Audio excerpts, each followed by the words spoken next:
தம் கிருபை பெரிதல்லோ என் ஜீவனிலும் அதே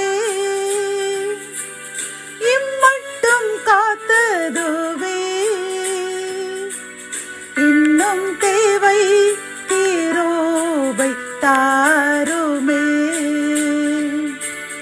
இன்னும் தேவை கிருபை தாருமே. கர்த்தரும் இரட்சகருமாகிய இயேசு கிறிஸ்துவின் ஈடு இணையற்ற நாமத்தில் சேனைகளின் கர்த்தர் ஊழியத்தின் மூலம் 23/1/2025 இந்த நாள் உங்களுக்கும் உங்கள் சந்ததிக்கும் சந்தோஷத்தின் நாளாக அமையப் போகிறது என்று மனதார வாழ்த்துகின்றேன்.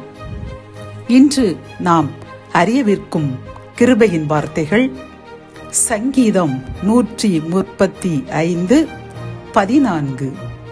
கர்த்தர் தம்முடைய ஜனத்தின் நியாயத்தை விசாரித்து தம்முடைய ஊழியர்காரர் மேல் பரிதாபப்படுவார்.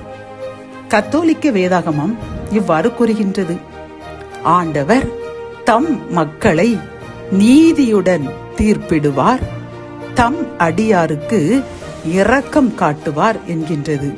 பிரியமான சகோதர சகோதரிகளை, இந்த செய்தியை கேட்டுக்கொண்டிருக்கும் நீங்கள், எனக்கு நியாயம் கிடைக்கவில்லையே, எனக்கு பதிலாக யார் வாதிடுவார், என் நியாயத்தை நான் யாரிடம் கூறப்போகின்றேன் என்று கண்ணீருடன் நீங்கள் வேதனையை கடவுளிடம் கூறிக்கொண்டே இருக்கின்றீர்கள் அல்லவா?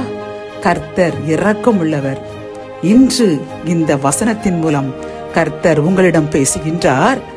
உன்னுடைய நியாயத்தை நான் விசாரித்து உனக்கு நீதி செய்வேன், உனக்கு இரக்கம் காட்டுவேன் என்று உங்களை ஆறுதல் படுத்துகின்றார். பிரியமானவர்களே, பிரியமான சகோதர சகோதரிகளே, கர்த்தர் இரக்கம் உள்ளவர். அவர் மனிதர்கள் போல் அல்ல.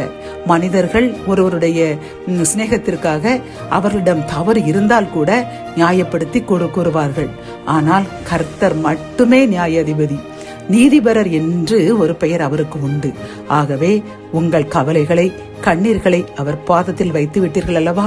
உங்கள் கண்ணீர் குடம் குடமாக அவர் பாதத்தில் இருக்கின்றதல்லவா? கவலையை விடுங்கள், இனி கண்ணீர் சிந்தாதீர்கள். கர்த்தர் கூறுகின்றார், அவர் உங்கள் நியாயத்தை விசாரித்து உங்கள் மேல் பரிதாபப்பட்டு உங்களுக்கு இரக்கம் காட்டி உங்கள் எதிரிகளை வீழ்த்தி அவர்களை அழித்து போடுவார். ஆகவே இனி உங்கள் கண்ணில் இருந்து ஒரு சொட்டு கண்ணீர் வரக்கூடாது. ஆனந்த கண்ணீர் மட்டுமே வந்து கர்த்தர் எனக்கு இரக்கம் காட்டினார் என்று நன்றி கூறுங்கள். ஜபம்.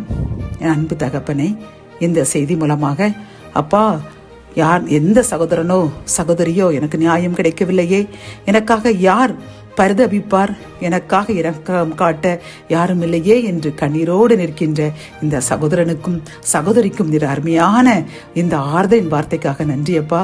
நீர் அவர்களுக்கு நியாயம் செய்து அவர்களுக்கு பரிதாபப்பட்டு இரக்கம் காட்டி அவர்கள் எதிரிகளை தாழ்த்தி அழித்து போட போகின்றேன் என்று கூறின இந்த கிருபையின் வார்த்தைக்காக நன்றி. அவர்களை உம்மை மட்டுமே நம்பியிருந்து உம்மிடம் மட்டுமே கண்ணீர் வடித்துக் கொண்டிருக்கின்ற இந்த சகோதரரை கண்ணோக்கி பாரும். அவர்களுக்கு இரக்கம் காட்டும், நீதி வழங்கும். நீரே நியாயாதிபதி என்பதை நிரூபித்து காட்டும். மீட்பர் இயேசுவின் மூலம் ஜெபம் கேளும் நல்ல தகப்பனே. ஆமேன்.